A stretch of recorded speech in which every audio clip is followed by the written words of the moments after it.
அண்டம் முழுதும் ஒன்றினுள் அடக்கம். அதுவே ஆனை முகமெனும் ஓங்கார விளக்கம். சுழலும் கோள்கள் அவன் சொல் கேட்கும். அவனை தொழுதால் போதும் நல்லதே நடக்கும். ஆனை முகனை தொழுதால் நவக்கிரகங்களும் மகிழும். நல்லதே நடக்கும், நல்லதே நடக்கும்.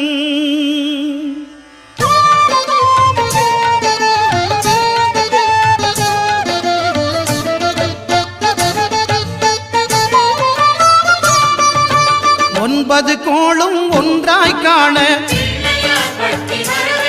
அங்கு கற்பகம் என்னும் கடவுளின் மெய்யில் 9 கோளும்